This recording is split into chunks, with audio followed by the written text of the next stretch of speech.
시청자 여러분 안녕하십니까? 신춘대담의 진행자 배종호입니다. 오늘은 요즘 전국에서 뜨고 있는 이른바 스타 광역자치단체장을 모셨는데요. 바로 최근에 서울시를 압도적인 표차로 누르고 2036년 하계올림픽 유치 후보도시로 선정된 김관영 전라북도 특별자치도 지사님을 모셨습니다. 지사님 안녕하세요. 네, 안녕하세요. 반갑습니다. 네, 뭐 평소에도 얼굴이 좋으신데 네. 뭐 오늘은 더 얼굴이 싱글벙글 좋으신데 뭐 특별한 이유가 있습니까? 요새 뭐 올림픽 유치, 국내 유치 도시로 선정되고 네. 많은 분들에게 응원의 전화도 많이 받고 네, 조금 힘이 납니다. 네, 박수도 많이 받으셨겠네요. 예, 그렇습니다. 네, 네. 이번에 정말 엄청난 일을 해냈어요. 이 상대가 서울시인데 네. 그것도 압도적인 표차로 눌렀더라고요. 네, 네. 몇 표 차이로 이겼습니까?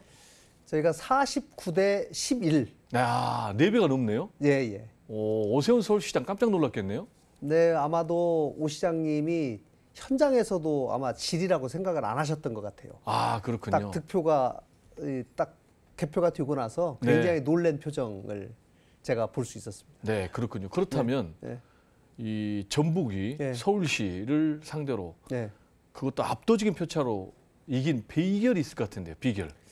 일단은 상품이 저희가 내놓은 아. 올림픽 유치 계획이라는 상품이 괜찮았다고 생각을 네, 하고요. 상품이 좋았다. 또 하나는 절박함과 절실함으로 네. 이 표를 행사하는 네. 대의원들을 2달 동안 아주 적극적으로 직접 만나서 설득한 것들이 주요했던 것 같습니다. 네. 저희가 이제 상품이라고 하면 결국은 우리나라의 국가대표로 뽑혀서 국제 경쟁에 나가서 네. 결국은 최종적으로 유치를 해와야 되기 때문에 네.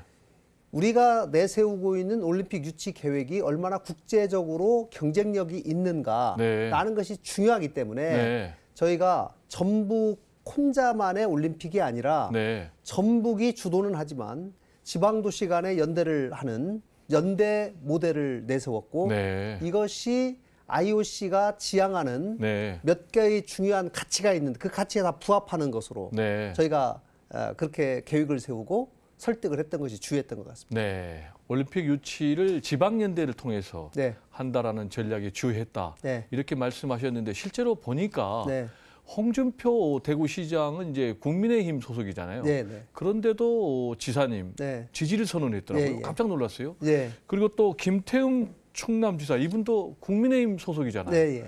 그런데도 지사님 지지를 선언했는데 네. 물론 지방연대라는 상품도 뛰어났겠지만 네. 지사님의 좀 리더십이 돋보인다. 네. 이런 해석이 저는 들었어요. 어떻게 생각하십니까? 처음에 이제 맨 처음에 지방도시 연대라는 그 계획을 세우게 된 배경은 네. 올림픽을 과거에 치르고 나서 막대한 투자금 때문에 빚더미 허덕이는 사례들이 있기 때문에 네. 최대한 경기장을 신설하는 것을 줄이고 기존에 있던 경기장들을 최대한 활용하자. 네. 거기에서부터 출발을 했는데요. 네. 예를 들어 대구 같은 경우는 2011년에 세계 육상 선수권 대회를 치렀거든요. 네. 육상 관련한 경기장이 고스란히 남아 있어요. 네. 그래서 거기는 그대로 육상 경기를 치르자. 또 광주 같은 경우는 세계 수영 선수권 대회를 치렀고 네. 올해는 세계 양궁 선수권 대회를 해요. 네. 그 경기장도 그대로 활용하자. 네. 종목은 각각 한 종목 같이 보이지만 네. 육상이 전체 선수단 규모로 보면 육상 한 종목이 20%예요. 그렇군요. 수영이 13.5%예요. 와, 그렇군요. 굉장히 많은 하계올림픽의 핵심이 육상과 사실 수영입니다. 네. 근데 이것을 대구로 보내고 광주로 보내고 이렇게 네. 하니까 아무래도 해당 지자체장들은 굉장히 반길 일이죠. 네. 또 충청권은 2027년에 세계 유니버시아드 대회가 열릴 예정이기 때문에 네. 그 경기를 위해서 지금 많은 경기장들이 지금 지어지고 있습니다. 네. 2027년 경기 마치고 네. 그 경기장 그대로 우리가 활용하자. 네. 이런 계획들을 세운 거죠. 네. 경제적인 이제 효율성도 네, 굉장히 맞습니다. 뛰어날 것으로 기대가 되는데. 네, 그리고 평소에 이제 그 도지사님들하고 제가 관계가 네. 괜찮기 때문에 네. 제가 뭐 적극적으로 마지막에는 돕는다고는 했지만 동영상까지 보내가지고 네. 이렇게 응원하기는 참 쉽지 않은데 네. 제가 직접 이제 전화를 드려서 부탁을 드렸죠. 네. 이번에 발표를 하게 되는데 네. 시장님의 동영상을 꼭 좀 보내주십시오. 네. 또 김태흠 지사님도 꼭 좀 보내주십시오. 네. 또 강기정 시장님, 김영록 지사님 이렇게 네 분의 동영상을 받아가지고 네. 30초씩 2분으로 저희가 방영을 했죠. 그렇군요. 네. 이 관계의 성공이 네. 인생의 성공이고 네. 행복인데 네. 지사님은 이렇게 심지어 국민의힘 소속 네. 광역자치단체장하고 좋은 인간관계를 맺는 비결이 궁금합니다. 이제 밥을 많이 사십니까? 국회에서는 네. 아무래도 여야가 서로 대결을 하고 싸움을 많이 하는데 그렇죠. 이제 지자체장 간에는 네. 아무래도 싸울 일보다는 협조할 일이 많아요. 아, 그렇군요. 예, 그런 예를 들면 충남하고 전북하고도 협조를 때때로 네. 해야 되고 네. 또 우리 전북은 광주 전남하고도 또 협조를 또 해야 되고 네. 또 때로는 대구나 경북하고도 손을 잡고 해야 되고 네. 또 호남 영호남 시도지사 협의회가 또 따로 있어요. 그렇죠. 그러니까 그 회의체를 통해서 또 자주 만나서 같이 의견을 교환하고 이렇게 네. 하기 때문에 아무래도 뭐 올림픽이라고 하는 거는 같이 협조를 하고 이번에 전주올림픽이 만약에 성공이 됐을 경우에 대구시장님이나 광주시장님이나 충남지사 입장에서는 네. 손해날 것이 하나도 없기 때문에 네. 이제 적극적으로 아마 지지를 해주신 것 같습니다. 네. 감사한 일이죠. 네. 지방행정, 지방자치에서도 초당적으로 네. 지금 상생의 정치, 상생의 행정을 하고 있다. 네. 라는 말씀이신데 그렇다면 이제 앞으로 네. 2036년 하계올림픽을 유치하는 데 성공한다면 네. 전라북도를 중심으로 6개 지자체가 공동으로 이걸 이제 추진할 텐데 구체적으로 좀 설명 부탁드릴까요? 먼저는 앞으로 계획이 이렇게 되어 있습니다. 국내 네. 후보 도시로 먼저 선정이 되면 네. 경기장 배치를 최종적으로 확정을 합니다. 네. 그리고 배치된 경기장을 중심으로 해서 얼마가 사업비가 들어가는지 네. 소위 그 비용 계산을 한 다음에 네. 이것을 가지고 문화체육부, 기재부의 승인을 받고 네. 그래서 정부가 이거는 지원하겠다라고 네. 하는 보증서를 발급을 받아요. 네. 그럼 그 보증서 발급함과 동시에 이것을 IOC에 국제올림픽위원회에 정식으로 신청서를 제출하고 네. 이제 IOC 안에 미래유치위원회라고 하는 네. 올림픽 개최 도시를 선정하는 기구가 있습니다. 네. 과거에는 IOC 위원들이 일일이 이렇게 투표를 했거든요. 네. 아마 기억하실 거예요. 옛날에 우리 독일의 바덴바덴에서 네. 서울 고래야 그렇죠. 이렇게 1981년에 네. 대개 7년 전에 발표를 했는데 네. 이제 IOC 위원들이 개별적으로 투표를 하다 보니까 그동안 좀 부작용도 있었지 않습니까? 네. 뭐 로비설도 나오고. 그렇죠. 그러다 보니까 이거를 이제 그렇게 하지 않고 네. 미래유치위원회를 별도로 만들어서 네. 거기에는 IOC 위원이 9분이 네. 포진해 가지고 또 전문가들이 있고 그래서 네. 여기에서 신청 받은 다음에 압축을 자꾸 이렇게 해요. 네. 그리고 마지막에는 3개 정도로 압축을 한 다음에 네. 이제 실사를 해요. 네. 그리고 나서 1등, 2등, 3등을 정하고 1등하고 우선 협상을 하게 됩니다. 네. 예. 그리고 거기하고 튀면 1등하고 하는 거고 네. 만약에 안 되면 2등하고 하고 뭐 이런 식으로 협상을 해서 최종적으로 결정하게 되죠. 네. 그런데 그 과정에서 전북과 같이 경기가 열리게 될 예정인 네. 저희가 지금 조만간 경기장 배치 계획을 확정할 예정인데 저희가 수도권에도 일부 경기를 네. 배치할 계획을 갖고 있습니다. 그래서 저는 이번 올림픽을 통해서 대한민국 전체가 네. 하나로 화합하는 네. 연대와 화합을 가지고 올 수 있는 그런 계기로 삼겠다 하는 생각을 가지고 있습니다. 네, 누구보다도 전라북도 주민들께서 굉장히 기뻐하실 것 같아요. 네, 네. 잼버리 악몽도 있었잖아요. 네, 네. 사실 잼버리 때문에 우리 도민들이 속이 많이 상했어요. 그렇죠. 조직위원회가 일 다 하고 네. 전북에는 시키는 일만 했거든요. 네. 저희가 뭐 도랑 팔아, 네. 어디다 뭐 저기 상수 놔라 이런 네. 거 이제 시키는 일을 우리가 알아서 했는데 네. 정작 이제 사이트가 음.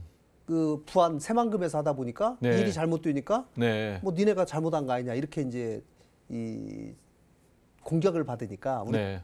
도민들이 굉장히 마음이 상했어요. 네. 거기에 더해서 뭐 예산까지도 또 삭감하는 일이 있어서 네. 있을 수 없는 일이 벌어졌는데 이제 그 이후에 저희가 우리 도민들께서 굉장히 이번 올림픽 유치 도시로 선정되면서 네. 크게 자존감이 살아나고 또 자신감이 생기고 우리 네. 후손들에게 그래도 뭔가 희망을 줄 수 있는 일이 생겼다 하면서 굉장히 많이 기뻐하시는 것 같습니다. 네. 이렇게 길거리에 전라북도 다니시면 네. 주민들로부터 막 환영을 많이 받겠어요. 박수도 받고. 요새는 그렇죠. 네. 요새 가면은 인기가 짱이겠네요. 요즘 이번에 아주 고생 많이 했습니다. 네. 시골은 아주 정말 욕받습니다. 네. 이런 말씀 많이 하시죠. 네. 저는 뭐 전라북도 주민이 아니고 네. 전라남도 주민인데도 네. 제가 기분이 좋으니까 전라북도 주민들은 광주, 얼마나 전남에서도 전화가 꽤 옵니다. 네. 같은 호남이고 네. 또 저희 경기가 광주, 전남에서도 상당히 이 분산 개취가 되기 때문에 네. 거기에 계신 분들도 이 호남이 서울하고 대결을 해서 이겼던 적이 언제인가. 네. 굉장히 통쾌하다. 네. 이런 말씀들을 주셨는데 이제 시작이죠. 그렇죠. 결국은 국제 경쟁에 나가서 꼭 이겨야 되는 거니까요. 네. 말씀하신 대로 이제 문제는 본선인데 네, 네. 만약에 선정이 되면은 네. 지난번에 1988년 네. 88 올림픽 이후에 이제 48년 만에 네. 우리 한국에서 다시 열리는 건데 맞습니다. 가능성 어느 정도 될까요? 저는 50% 이상이라고 봐요. 50% 이상. 예. 그렇게 높게 보십니까? 물론 낙관할 일은 절대 아니지만 네. 우리가 선거에서 항상 개표할 때까지는 겸손하고 열심히 해야 된다고 하지 않습니까? 이번에도 제가 똑같이 경험했어요. 네. 서울하고 마지막 표대결 할 때도. 근데 이번에도 이 IOC와 국제 경쟁 할 때도 네. 저희의 강점을 최대한 부각하고 네. 또 이거는 우리나라 전체의 국력이 좌우되는 문제라고 저는 생각을 합니다. 우리나라의 경제력, 외교력, 문화, 강국 이런 것들이 종합적으로 판단되는 것이기 때문에 저는 충분히 우리나라가 한번 해볼 수 있다라는 승산이 있다고 생각합니다. 네. 9월 달에 결정이 됩니까? 당초에는 올 안으로 결정할 예정이었습니다만은 좀 변수가 있어요. 네. 3월 20일에 IOC 위원장이 새로 뽑힙니다. 네. 그리고 이분이 임기를 6월 23일 날 새로 시작해요. 네. 그러면 새로 취임한 IOC 위원장이 과거 방식대로 그대로 결정을 할 것인가, 네. 아니면은 새로운 방식으로 바꿔서 결정할 것인가가 아직 정해지지 않았어요. 네. 근데 지금 유력한 후보들이 지금 현재 하는 방식과는 좀 달리 방식을 바꿔야 하지 않겠냐라고 하는 또 그런 의견들을 내고 있기 때문에 네. 이제 IOC 위원장이 새로 뽑힌 다음에 그 방향을 주시를 해야 될 것 같습니다. 그럼 대략 언제쯤으로? 올해 지금 가장 가능성이 높은 거로는 내년 상반기나 내년 하반기가 네. 되지 않을까 이렇게 예상을. 네. 내년 상반기나 하반기. 예. 예, 저도 지금부터 예. 꼭 잘 되도록 네. 기도를 좀 아이고 감사합니다. 해야 될 것 같고요. 감사합니다. 자, 그렇다면은 네. 경쟁 도시들이 있을 거 아닙니까? 네네네. 네, 어떤 도시들일까요? 이제 인도가 지금 소위 가장 유력하다고 많이 얘기합니다. 네. 왜냐하면 인도가 전 세계에서 인구가 가장 많죠. 네. 그리고 올림픽을 아직까지 한 번도 개최되지 않았고 이번이 지금 3수째예요. 네. 그래서 또 인도의 대통령이 굉장히 강한 의지를 가지고 네. 있습니다. 반면에 여전히 굉장히 날씨도 좀 열악하고 SOC가 굉장히 열악하다는 것이 보편적인 평가이기 때문에 네. 그런 점에서는 우리나라가 전 세계 많은 청년들이 와보고 싶어하는 나라, 네. 문화 강국 이것이 저희들로서는 굉장히 큰 강점이다 생각하고 그 외에 인도네시아, 또 이집트, 또 투르키예, 네.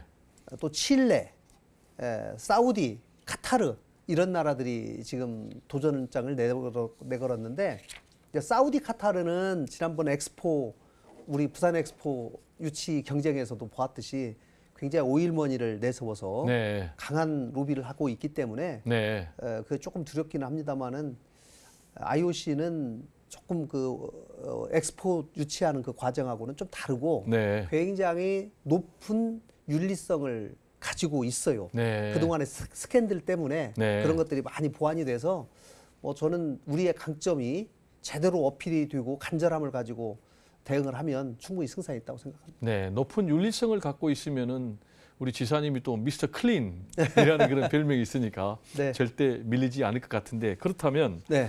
최종 유치 네. 전북이 꼭 승리하는데 네. 가장 중요한 과제는 뭐라고 생각하십니까? 가장 중요한 거는 범국가적으로 반드시 48년 만에 네. 대한민국의 올림픽을 유치해서 우리나라가 다시 한번 분열해서 통합으로 분열해서 연대로 통합으로. 네. 또 다시 한번 지금 선진국에 와 있지만 굉장히 나라가 정체기에 접어들었지 않습니까? 네. 이런 것을 다시 재도약할 수 있는 계기로 좀 더 멀리는 사실은 저는 이제 남북 관계가 좀 더 호전이 된다면 네. 남북 평화 올림픽도 네. 다시 한번 추진해 볼 수 있지 않을까 이렇게 조심스럽게 또 예상을 해봅니다. 네. 우리 이제 남남 갈등을 극복하는 것은 네. 물론이고 남북 간의 또 상생 공존으로 가시겠다라는 부분에 대해서는 국민의 한 사람으로서 네. 100% 공감하는데 문제는 우리의 지금 현실을 보면 네. 윤석열 대통령의 12.3 비상계엄 네. 내란 상태로 완전히 지금 진영 대결로 반쪽으로 갈라져 있지 않습니까? 네, 네. 그러면 이제 이런 국내 정치의 현실은 전북이 하계올림픽 유치하는데도 굉장히 마이너스 요인일 텐데 이 문제는 어떻게 극복하실 거예요? 지금 정치권이 다 이렇게 대결되고 분열되어 있는 건 사실인데요. 네. 그렇기 때문에 제가 충청도, 광주, 전남, 또 대구까지 껴안는 올림픽을 생각하게 되었던 거고, 네. 또 그렇게 하면은 정치적으로도 전체가 연대와 통합을 꾀할 수 있는 네. 굉장히 중요한 계기가 될 수 있다고 생각하고, 네. 이제 우리나라가 12.3 계엄 사태로 인해서 전국이 상당히 불안정한 것을 세계가 주목하고 있는 건 사실입니다. 네. 그러나 저희가 이 위기가 기회라고 이것을 잘 이겨내고 탄핵이 인용이 되고 또 새로운 정부가 들어서서 안정기에 접어들게 되면 대한민국은 국민들이 대통령을 탄핵을 2번이나 시키고 네. 큰 문제 없이 평화적인 정권 이양이 되는 굉장히 민주주의에 관한 회복력이 대단히 큰 나라다라고 네. 하는 것이 우리나라의 가장 중요한 장점으로 다시 떠오를 수 있는 계기도 될 수 있겠다. 네. 앞으로 어떻게 우리가 대처하고 이 사태를 잘 극복해내냐 하는 것이 저는 대단히 중요하다고 생각합니다. 네. 오히려 이 어려움을 잘 극복함으로 인해서 예. 대한민국은 민주주의의 모범국이다. 네, 네. 라는 이제 강점으로 네, 활용하겠다라는 네. 말씀이신데 네. 그렇다면 네, 지금 진행되고 있는 윤석열 대통령의 탄핵 심판이 네. 순조롭게 네. 잘 매듭 짓고 네. 또 그 일개 결과에 대해서 여야 네. 또 보수 진보 모두 승복해야 될 텐데 네. 지금 국민들은 사실 이것 때문에 뭐 여야 보수 진보를 떠나서 네. 도대체 어떻게 진행되는 거냐 네. 굉장히 불안해하거든요. 네. 지사님께서는 이 탄핵 심판 네. 선고 어떻게 전망하십니까? 그러고 보니까 지사님이 지난번에 박근혜 전 대통령 네. 탄핵 때 국회 측에 이 탄핵 소추 네, 네. 제안을 직접 하셨죠? 예, 그렇습니다. 제가 사실 8년 전에 박근혜 대통령을 국회에서 탄핵할 때 아, 제안 설명을 그 당시에 300명을 대상으로 설명을 하고 네, 이제 당시에 그 여권 지금 국민의힘 쪽에서 굉장히 많은 사람이 찬성을 해야만 되는 상황이었기 때문에 네, 그 당시에 굉장히 절박하게 제가 연설했던 기억이 납니다. 그리고 네, 탄핵 소추위원이 돼서 헌법재판소 19번을 가고 마지막 파면한다 그 네. 결정을 이끌어냈는데 네, 제가 이제 그때의 경험에 비추어 보면 저는 박근혜 대통령을 탄핵했던 탄핵 사유보다 네, 이번 윤석열 대통령에 대한 탄핵 사유가 네, 훨씬 중하고 네, 명백하다라고 저는 사실 개인적으로는 생각합니다. 네, 그리고 제가 법조인의 양심을 가지고 네, 탄핵 사유에 대해서 분석을 해보면 네, 이거는 뭐 인용이 저는 거의 명확하다라고 생각을 하는데 네, 뭐 여기에 대해서 최종적인 아직 결론이 안 나와 있기 때문에 네, 조심스럽습니다만은 저는 뭐 8대 0으로 인용 결정이 나지 않을까라고 조심스럽게 예상해 봅니다. 네, 8대 0으로 예, 예. 헌재가 탄핵 심판을 통해서 파면할 것이다. 네, 네. 네, 이렇게 전망을 하셨는데요. 자, 그렇다면은 네. 2036년 예. 전주 하계 올림픽이 현실화된다면 예. 이 하계 올림픽을 통해서 꼭 이루고 싶은 목표가 있으실 것 같은데. 네. 하계 올림픽이 우리 국민에게 주는 효과는 저는 크다고 생각합니다. 네, 먼저는 경제적인 효과도 이번 파리 올림픽을 보니까 약 1,200만 명이 올림픽을 보러 왔어요. 네, 그러니까 굉장히 많은 관광객이 오는 것도 당연하지만 네. 그것보다는 심리적으로 우리 국민들에게 주는 대한민국에 대한 자존감 네, 이것이 훨씬 크고 대한민국을 분열해서 통합으로 이끄는 계기가 되기 때문에 네, 그 심리적인 또 사회적인 효과는 훨씬 더 크다라고 네. 생각을 하고 최근에 국회에서 여론조사를 한번 했어요. 네, 당신이 대한민국 국민으로서 가장 자긍심을 느꼈던 사건이 뭐냐 네. 이렇게 물어봤는데 1위가 88 서울올림픽이고 88 올림픽. 2위가 2002 월드컵이에요. 그래서 그래요? 이렇게 대규모 국제 행사를 치를 때 우리 네. 국민들이 하나가 되고 그 대회를 통해서 아, 대한민국이 이렇게까지 전 세계에 떳떳하게 네. 또 자랑스럽게 비춰질 수 있겠구나라고 하는 큰 자긍심을 느낀다고 하고 있기 때문에 네. 48년 만에 특히 2036년은 1936년부터 100년인데 네. 1936년에 우리 손기정 선수가 네. 베를린 올림픽에 가서 일장기를 달고 우승했던 해예요. 네. 그로부터 100년 후에 이제는 회복된 조국에서 네. 대한민국에서 다시 올림픽이 한번 더 열릴 수 있다라고 네. 한다면은 저는 큰 우리 대한민국으로서 다시 한번 도약할 수 있는 계기가 되지 않을까 싶고 정말 꼭 유치하고 그 해 마라톤에서 꼭 우승자가 나왔으면 좋겠어요. 네. 대한민국에서. 그러면 이제 만약에 예, 전라북도 예. 하계 올림픽이 결정이 된다면은 네, 송기정 선수가 네. 일종의 뭐 상징적인 그런 네. 인물이 되겠군요. 네 그렇습니다. 네. 자, 그리고 보니까 전라북도를 중심으로 해서 세계의 한인 비즈니스 대회도 아주 성공적으로 끝났잖아요. 네, 네, 네. 이 부분에 대해서는 제가- 어떻게 평가하십니까? 작년에 이제 잼버리 사태 이후에 우리 도민들이 사실 많이 처져 있어요. 네. 그래서 도민들의 자존심을 어떻게 어떤 계기를 통해서 살려볼까 고민하다가 세계 한인 비즈니스 대회가 시도별로 이렇게 돌아가면서 22번을 했는데 네. 그동안 전북에 한 번도 못했어요. 한 번도 못했군요. 왜 못했냐? 기본적으로 5성급 호텔과 1,500명 정도가 들어가는 컨벤션, 대형 컨벤션을 네. 기본 조건으로 요구를 합니다. 네. 아쉽게도 전주에 5성급 호텔이 아직 없어요. 네. 그래서 그동안 개최를 못했는데 어떻게 했나요? 제가 그러나 전 세계에서 비즈니스를 하고 있는 1,000여 명의 성공한 기업인들을 한 곳에 모아서 그분들에게 전북을 알릴 수 있는 기회가 있다면 이건 너무 좋고 또 그 대회는 잼버리와는 달리 우리 전북이 처음부터 끝까지 준비해서 손님들을 잘 맞이해서 치루어낸다면 네. 우리 전북에 계신 분들이 자존심감도 살아나고 우리가 직접 처음부터 끝까지 다 하니까 이렇게 잘할 수 있지 않냐라고 네. 하는 자신감을 회복할 수 있지 않겠어요? 네. 그런 마음이 들어서 제가 그 한인 비즈니스 데이도 52명의 대의원이 투표를 해서 그 개최지를 결정하게 되는데 네. 이것도 투표로 선정했군요. 네, 52명을 제가 또 1년 동안 다 만났죠. 아, 직접 네, 전원 만났어요? 전원 만났어요. 예. 그 전에 1년 전에 LA에서 애너하임에서 세계 한인 비즈니스 데이가 열렸습니다. 네. 제가 미국에 갔지요. 가가지고 거기 52명이 왔기 때문에 30분 단위로 끊어가지고 1대1로 다 만나서 네. 그분들에게 제가 전 세계에서 성공하신 비즈니스맨이신데 특히 한류 때문에 지금 사업이 더 잘 되고 있지 않습니까? 네. 그런데 한류의 뿌리, 심장을 가보시면 훨씬 비즈니스에 도움이 되지 않겠습니까? 네.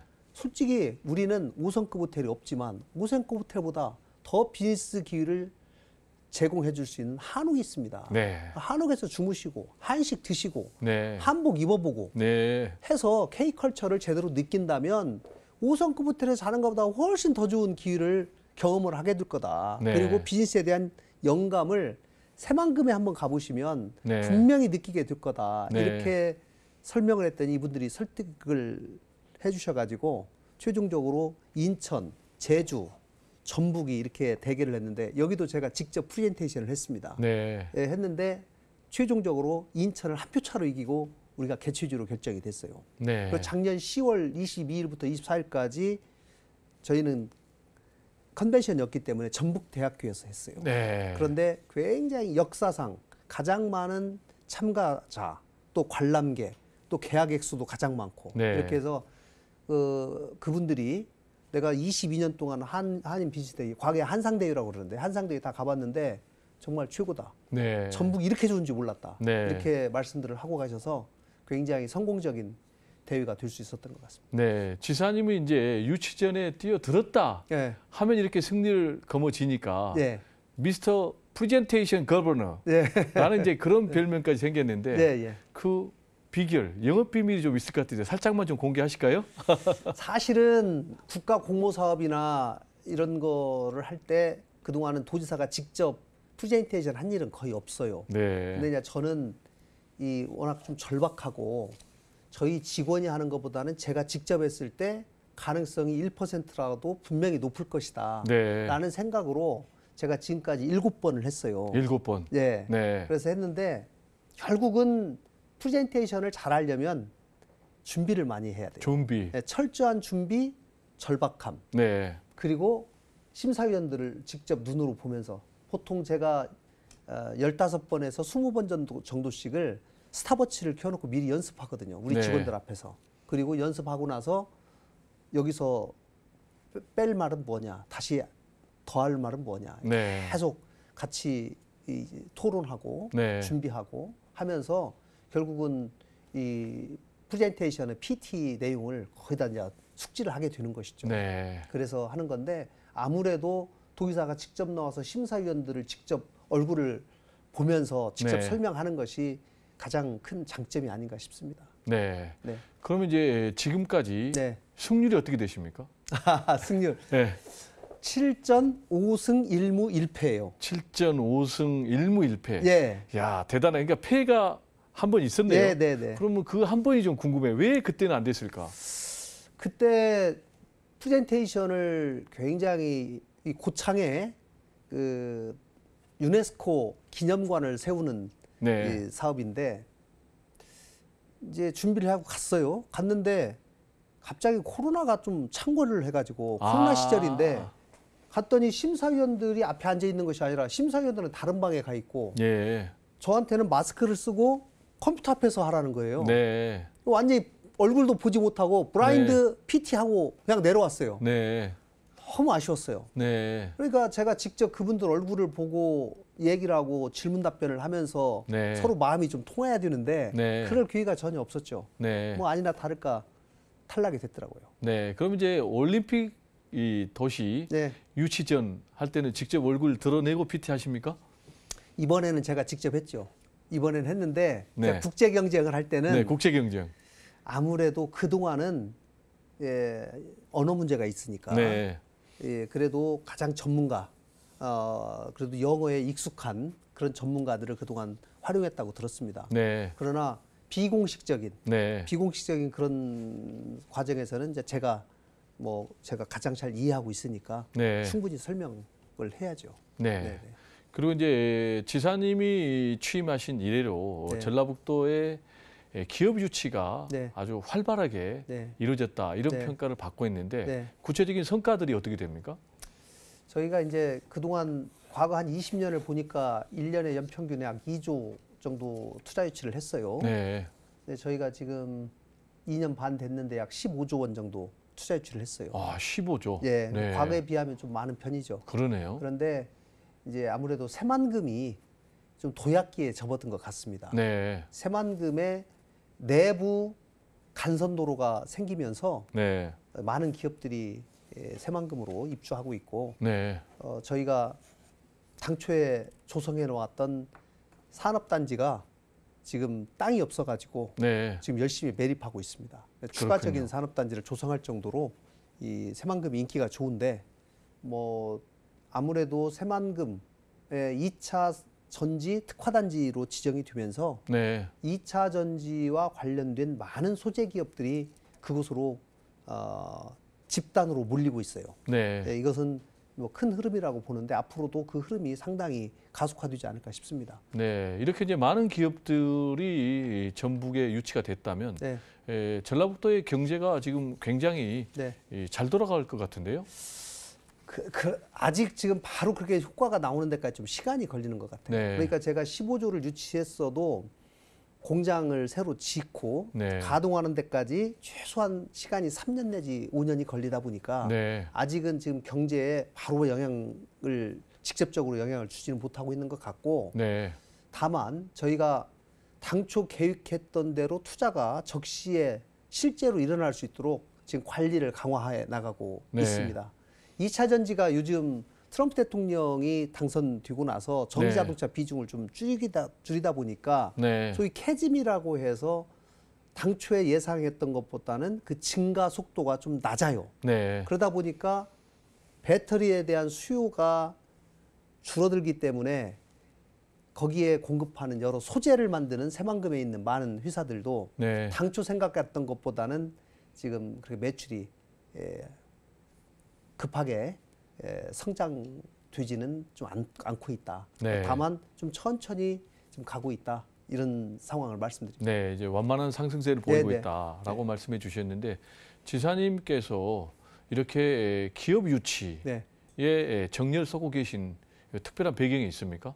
아무래도 지방이 사는 길은 일자리 결국은 창출. 늘려야지 네. 청년들이 안 떠나기 때문에 네, 좋은 일자리라고 하는 거는 아무래도 대기업 쪽에서 많이 나오게 되죠. 네, 그리고 기존에 있는 전북에 있는 많은 중소기업들을 또 잘 되게 해서 거기에서 일자리가 늘어나도록 하는 방법, 네. 또 청년들이 새로 창업을 할 수 있도록 하는 방법, 이렇게 크게 대기업 유치, 기존에 있는 중소기업 살리기, 창업 생태계 조성, 이렇게 크게 3개 방향으로 제가 이 기업 전략을 하고 있는데, 네, 이제 청년들이 지금 서울 로망이 있고 네. 일자리를 찾아서 서울로 자꾸 떠나기 때문에 저희가 살 길은 굉장히 괜찮은 일자리를 지역에 많이 만드는 것이 가장 핵심이라고 생각합니다. 네, 네, 네, 일자리를 많이 만들어야 지역이 살 길이고 네, 네, 청년들의 이탈을 막는 거기 때문에 기업 유치가 네, 가장 빠른 길이다라는 네, 이제 말씀이신데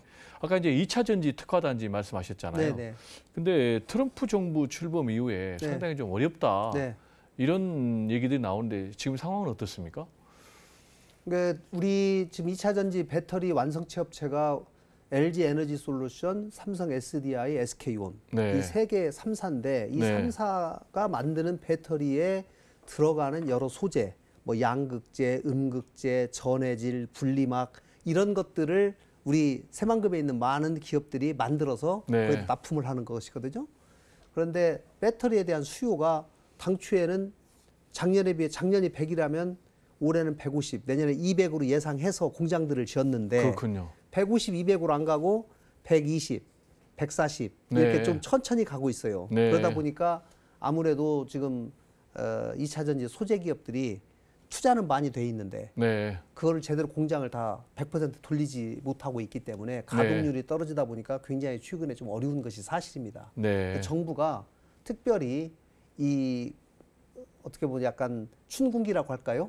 이거에 지금 접어들었다고 보는데 네. 여기를 잘 넘길 수 있도록 정부에서도 첨단 산업 기금을 네. 최근에 조성한다고 했는데 네. 그 부분에 관해서 2차 전지 기업들이 이 위기를 잘 극복해서 네. 앞으로 먼 시각으로 보면 분명히 2차 전지는 앞으로 성장할 것이거든요. 네. 그렇기 때문에 지금의 어려움을 조금 잘 넘길 수 있도록 정부가 도와줬으면 좋겠습니다. 네. 근데 지금 이제 권한대행 체제잖아요. 네. 대통령이 네. 직무 정지 상태니까.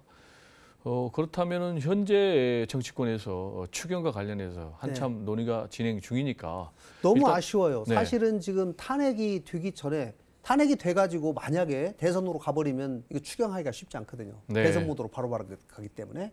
그래서 사실은 저희는 탄핵이 되기 전에 빨리 여야가 합의해서 추경이 좀 세워지고 네. 특히 2023년, 24년 2개년에 걸쳐서 국세 수입이 당초보다 굉장히 많이 줄다 보니까 네. 지방으로 내려오는 교부세가 굉장히 많이 줄어들었어요. 네. 그래서 저희들도 내려와야 될 돈이 안 내려오니까 빚을 내 가지고 지금 살림하고 있거든요. 네. 그래서 그런 것들을 좀 추경으로 좀 세워주면 참 좋겠는데 네. 그러지 못해서 참 아쉽습니다. 그렇군요.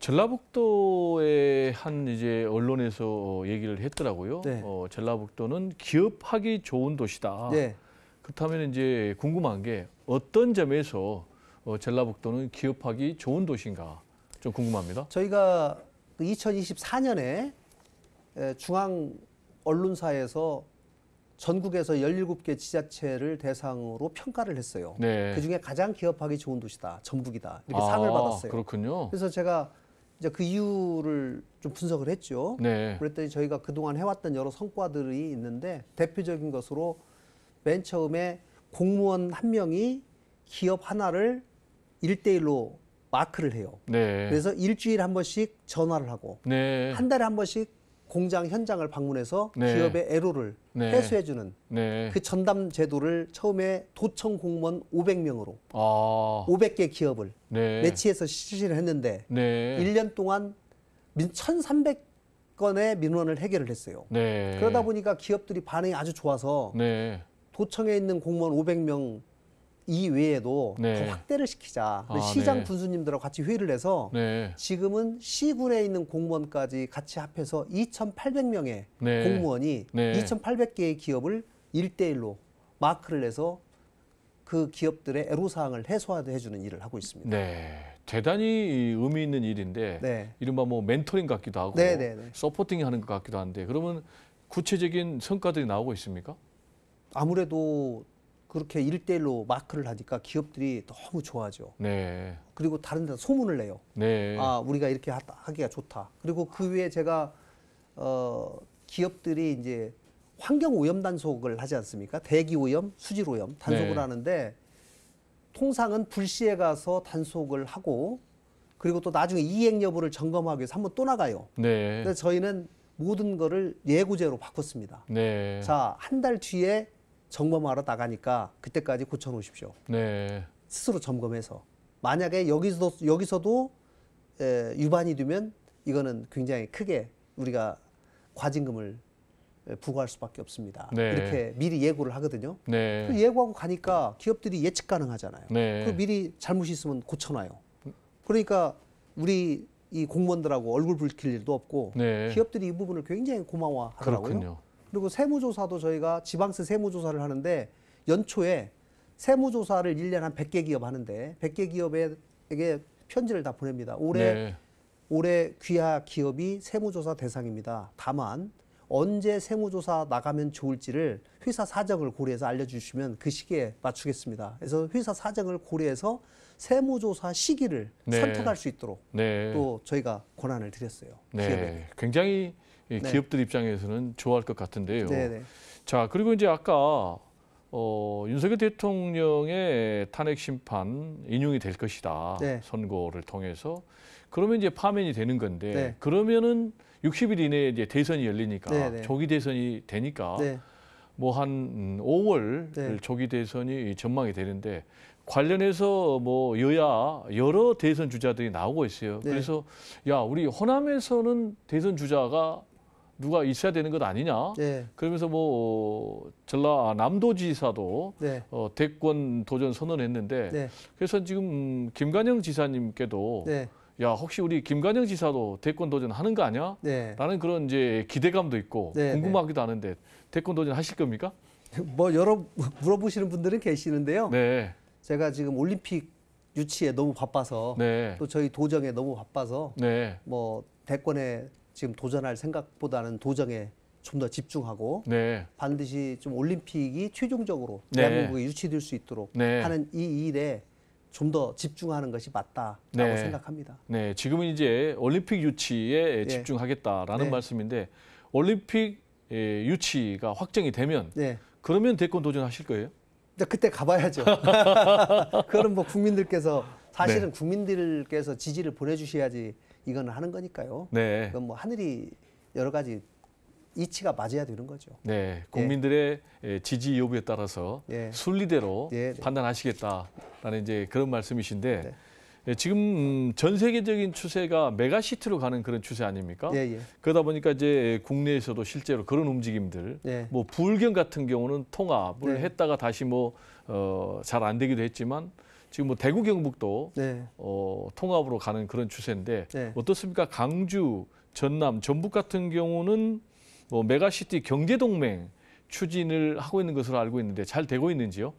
지난번에 광주시장님 또 전남지사, 전북지사 세 분이 전북에 모여서 사실은 7년 만에 이 세 개 광역단체장이 모여갖고 회합을 했어요. 7년 만에 처음 만나신 거예요? 네, 그동안 정기적으로 만나오다가 네. 중간에 조금 서로 문제가 있었어요. 그렇군요. 그래서 서로 소원해졌다가 제가 다시 이렇게 하지 말고 네, 이 적어도 경제와 관련해서는 우리가 하나로 좀 움직이고 네, 또 공동사업을 할 수 있는 것들을 찾아봅시다. 네. 이렇게 해가지고 다시 모였어요. 네. 모여가지고 우리가 무주에 모여가지고 협약도 맺고 네. 이렇게 해서 아마 조만간에 이제 이 일을 구체적으로 실행할 공무원 조직을 그 준비단, 실행단을 만드는 것을 좀 합의를 해서 네. 일 처리를 좀 해보려고 생각하고 있습니다. 근데 이제 제목이 네. 메가시티 경제동맹 추진이거든요. 예, 예. 그럼 먼저 경제 부분에서 연대를 만들어낸 다음에 행정통합으로 간다는 그런 계획을 갖고 있습니까? 그러니까 행정통합을 지금 얘기하기에는 조금 아직 이 시기가 네. 너무 이른 것 같고요. 네. 최근에 또 전북은 이제 특별자치단체 네. 전북 특별자치도로 새로 출범을 했기 때문에 네. 이 와중에 이제 이 호남권 전체를 하나로 행정통합을 한다는 것은 좀 상당한 시간이 좀 걸릴 것 같습니다. 네. 그러나 이 안에서 우리 호남이 전체적으로 뭐 동맹을 한다든가 연대를 한다든가 통합을 하는 것이 모든 것이 서로 잘 살아보자고 하는 거 아니겠어요? 그렇죠. 그러나 그렇기 때문에 경제적인 측면에서 우리가 새 지자체가 하나로 힘을 모은다면 네. 훨씬 더 많은 일들을 할 수 있겠다. 거기서 일본으로 시작하기로 우리가 한 것이 예를 들면 세종에서 네. 전주, 광주를 거쳐서 고흥까지 가는 네. 고속도로를 새로 한번 건설해 봅시다. 네. 라고 하는 것이 이제 새 지자체장이 합의를 하고 네. 이것을 적극적으로 한번 건의해 보자라는 네. 것이고 또 서해안 철도 네. 같은 경우도 전남, 전북이 같이 걸쳐 있기 때문에 네. 이런 일들도 할 수 있는 것이고 또 전라선 고속화 문제도 공동 대응을 해서 네. 좀 조속히 완료를 해야 되는 것이고 네. 이런 공동으로 할 수 있는 일들이 굉장히 많기 때문에 네. 그거를 적극적으로 찾아보자는 그런 의미입니다. 네. 광주, 전남, 전북이 공동으로 네, 국책 사업을 추진한다면 네. 국비 지원받기도 훨씬 용이한 것 아닐까요? 맞습니다. 네, 지금 나라에서 장려하는 것이 네. 광역 지자체 간에 서로 연대해서 네. 공동 사업을 하는 것이기 때문에 그런 것들을 특히 광주가 가지고 있는 AI와 관련된 이런 지금 여러 이점들을 그 주변에 있는 전남이나 전북이 같이 이용하고 그것을 활용해서 어떻게 더 관련 산업들을 확산시켜 나갈 것인가 이런 것들도 굉장히 중요한 의제가 되겠습니다. 이제 김관영 지사님과 관련된 리더십의 평가는 네, 전라북도의 공무원들 사이에서도 굉장히 높게 네, 평가를 하고 있는 것 같아요. 그래서 이제 지사님께서는 도전과 혁신을 강조를 하고 있는데 네. 실제로 전라북도 직원들에게 이 창의적인 그런 아이디어, 행정 아이디어를 지금 뭐 요구를 하고 있습니까? 네, 네. 제가 이제 도지사 맨 처음 되고 나서 도청의 중간 핵심 간부가 사무관급인데 네. 300명 정도 됩니다. 300명으로부터 직접 업무 보고를 받겠다. 아, 직접. 네. 네. 다만 업무 보고를 할 때 통상적인 자기가 담당하고 있는 업무를 소개하는 그런 업무 보고 하지 말고 네. 자기 업무와 관련해서 다른 지자체에서 가장 잘 되고 있는 업무를 찾아서 그것을 전북에 가지고 오는 소위 벤치마킹 프로젝트를 한 건씩 발표를 해라. 네. 그리고 그 중에 가장 잘 된 사람 10명을 선정해서 승진시키겠다. 네, 제가 이렇게 승진. 했어요. 그랬더니 그 300여 명이 네. 어떤 분은 부산에 가서 배우고 어떤 사람은 전남에 가서 배우고 광주에 가서 배우고 어떤 분은 서울에 가서 배우고 전부 전국을 돌아다닌 거예요. 네. 또 어떤 분은 국내에 사례가 없다고 미국 캘리포니아 또 독일 사례까지 연구를 했어요. 그런데 300명이 발표를 했는데 제가 깜짝 놀란 것이 네. 어느 것 하나 버릴 것이 없어요. 네. 다른 지역에서 이미 다 성공하고 있는 정책이기 때문에. 네. 그래서 그거를 지금 첫 해년도에 저희가 전원 채택을 해가지고 네. 지금 실시를 하고 있어요. 네. 그 다음에도 한번 또 했어요. 네. 또 여전히 또 우리 직원들이 연구를 해가지고 또 발표를 했어요. 이제 2번 연속하니까 돈이 많이 들어가요. 네. 새로운 정책을 자꾸 우리가 도입해야 되기 때문에. 네. 그래서 작년에는 2번 도입하는 걸 했으니까 이번에는 버리는 경기를 하자. 네. 그래서 작년에는 불필요한 일 버리기 경진대회를 했어요. 아, 그렇군요. 그래서 그것도 가장 잘한 사람 10명 또 네. 승진 가점 주는 것으로. 네. 이렇게 해서 3번에 걸쳐서 그렇게 해마다 한 번씩 했는데 그 과정을 통해서 직원들이 굉장히 자기들끼리 이 업무를 다시 한번 성찰해보고 바꾸고 혁신하려고 하는 의지가 나타나고 또 그것이 자기가 직접 도지사 앞에서 발표하면서 그것이 성과로 인정받고 정책으로 채택되는 데에서 굉장히 큰 보람을 느끼는 것 같습니다. 네. 네. 이런 영감, 아이디어는 어디서 얻으셨을까요? 근데 제가 아무래도 이제 고민을 하면서 네. 어떻게 하면 직원들의 참여를 네. 자발적으로 좀 이끌어낼까라고 네. 하는 고민을 굉장히 많이 했어요. 네. 그러다 보니까 계속 생각하니까 그 말이 딱 떠올라요. 네.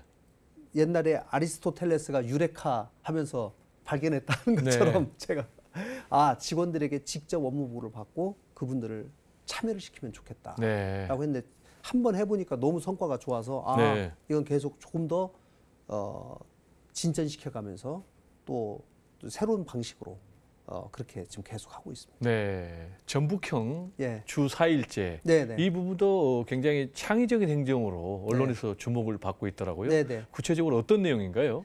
8세 이하의 아주 어린 자녀들을 둔 도청 공무원이 네. 저희가 조사해 보니까 약 300여 명 돼요. 300명. 그래서 그분들이 아무래도 자녀 양육에 네. 굉장히 애로를 겪고 있기 때문에 네. 좀 더 애 키우기 좋은 환경을 만들어주는 게 좋겠다 네. 싶어서 4일은 우리 도청에 나와서 일하고 하루는 재택근무를 하든지 네. 아니면은 아예 쉬든지 네. 이런 식으로 해가지고 좀 조정하는 방식으로 네. 주 4일만 근무해라. 도청에 출근하는 것은. 네. 이렇게 했더니 특히 애를 가진 그 여성 공무원들이 아주 좋아하고 네. 고마워해요. 네. 그리고 우리 이제 도가 여러 시군이 있다 보니까 어떤 남편은 도청에 근무하는데 여성분은 저 무주군에 근무를 하는 경우가 있지 않습니까? 네. 그래서 제가 2년 내에 이렇게 떨어져 사는 공무원들을 전부 합하도록 네. 좀 해서 특히 도청의 전입 시험을 볼 때 그렇게 부부간에 떨어져 사는 사람에게는 굉장히 많은 가점을 주어서 네. 쉽게 전입해서 가족끼리 같이 살아야지 네. 뭐 가족이 안정이 되고 그래야지 애도 한 명이라도 더 낳고 뭐 할 거 아니겠어요? 그래서 네. 우리 공공 부분부터 먼저 실천을 해보자. 네. 이렇게 지금 실천하고 있습니다. 저는 개인적으로 주 4일제 예, 그런 근무제에 대해서 매우 긍정적으로 평가를 하지만 예, 또 일부 비판적인 소리는 네, 행정 공백에 대한 우려, 네. 또 예산의 부담 네. 이런 부분도 하는데 이런 부분에 염려는 없나요? 그러니까 지금 5일 동안 근무하는 사람이 4일 근무하고 하루는 재택근무를 한다고 해서 네. 월급을 더 주는 건 아니죠. 네. 그러면은 재택근무할 때 그냥 100% 노냐? 네. 그것도 아니고 이분이 자기 스스로 나와서 할 일, 집에서 근무할 때 할 일을 구분을 해가지고 네. 집에서 할 일을 좀 몰아가지고 가지고 네. 있다가 재택근무할 때는 집에서 일하기 좋은 일들을 가지고 가서 하는 거예요. 네. 그렇기 때문에 일의 공백은 발생하지 않는다. 그리고 오히려 직원들이 그런 이런 제도를 통해서 굉장히 가정에 대한 이 애착 또 사랑감이 가족애가 쌓이기 때문에 훨씬 일에는 더 집중력이 생기는 것 같습니다. 네. 네. 가족이 화목해지면서 네. 오히려 업무 성과가 더 늘어난다. 네. 이렇게 평가를 하셨고 저도 그럴 것 같은데요. 네. 이 지금 청년들의 애로사항은 전라북도만의 문제가 아니고 맞습니다. 지금 현 시대를 살아가는 대한민국의 청년들 모두의 문제인데 혹시 지사님께서 계속해서 이렇게 창의적인 행정을 선도하고 계시니까 이 청년들의 문제를 해결하기 위해서 전라북도에서 도입하고 있는 정책이 있는지요? 저희가 이제 반할 주택이라고 해가지고 네. 청년이들이 만약에 조그마한 원룸을 얻으려고 할 경우에는 네. 저희가 3천만 원까지 무이자로 네. 대출을 해주고 또 이 직업을 찾기 위한 구직 과정에 있는 청년들에게는 6개월 동안 월 50만 원씩 300만 원을 지원하고 있습니다. 네. 그리고 회사에 취직하면 전북 네. 내에 있는 회사에 취직하면 본인이 연 10만 원 적금을 하면 도에서 10만 원을 더 매칭을 해서 네. 20만 원 적금을 2년 동안 네. 부을 수 있도록 저희가 그걸 같이 도와주고 있는 그런 네. 프로그램들이 있는데요.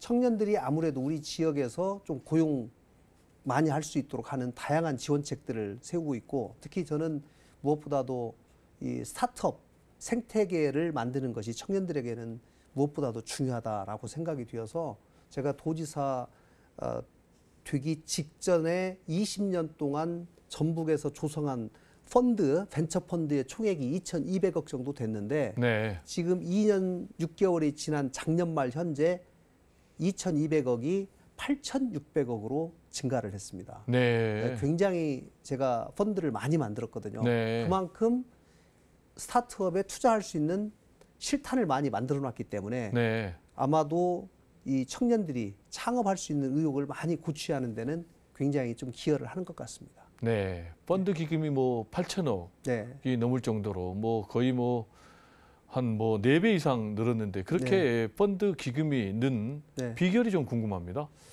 제가 일단은 펀드의 규모가 많고 또 다양해야지 네. 많은 스타트업들이 나타날 수 있다. 네. 그리고 펀드가 예를 들면 8천억을 조성하기 위해서는 통상 300억 내지는 500억짜리 펀드를 여러 개 만드는 거거든요. 네. 그러면은 300억을 운용하는 운용사가 있기 때문에 네. 과거에 운용사가 저희가 6개였다면 지금은 31개로 늘어났어요. 네. 이 운용사는 만약에 300억짜리 펀드를 만들면 그중에 20%인 60억을 반드시 전북에 있는 기업에게 투자를 하도록 저희가 요건을 걸어 놓습니다. 네. 그러면 그 펀드하는 운용사가 전북에 그런 자기가 투자할 만한 회사가 있는지를 막 찾으러 다녀요. 네. 그리고 또 투자를 해놓고 회사가 잘못되면 안 되니까 네. 계속 잘 되도록 컨설팅을 해줘요. 네. 그래서 전체적으로 청년들의 이 창업 생태계가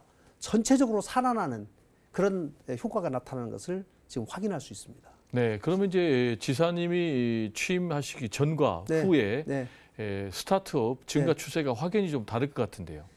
2023년 기준으로 봤을 때 네. 윤석열 정부 들어서고 우리나라 전체적으로 스타트업 창업 숫자가 네. 5%가 줄었습니다. 아. 16개 지자체 중에 15개가 줄었어요. 네. 전북만 유일하게 5%가 늘었어요. 전북만. 네. 네. 2023년에. 네. 제가 2024년에도 그 추세가 계속 될 수 있을까 제가 좀 궁금해요. 네. 일시적인 현상인가 지속적인 현상인가. 네. 어쨌든지 그 해에 전국적으로 다 줄었는데 전북만 스타트업 창업이 늘어서 네. 굉장히 유심 있게 좀 보고 있습니다. 네. 네. 그 결과만 봐도 네. 전라북 도지사 주민들이 잘 뽑았군요. 이제 더 잘해야죠. 그렇군요. 제가 성과 나는 도지사가 되겠습니다. 네. 또 겸손한 도지사가 되겠습니다. 이렇게 약속을 했기 때문에 네. 뭐 일에 대해서는 뭐 정말 최선을 다해서 꼭 성과를 내는 도지사가 되고 싶습니다. 네. 이제 귀한 말씀 네. 또 지사님의 성과들을 듣다 보니까 벌써 마무리할 시간이 다 아, 됐거든요. 그런가요? 그래서 네. 우리 특히 호남인들에게 네, 예. 지사님께서 꼭 해주고 싶은 말씀이 있다면요. 네.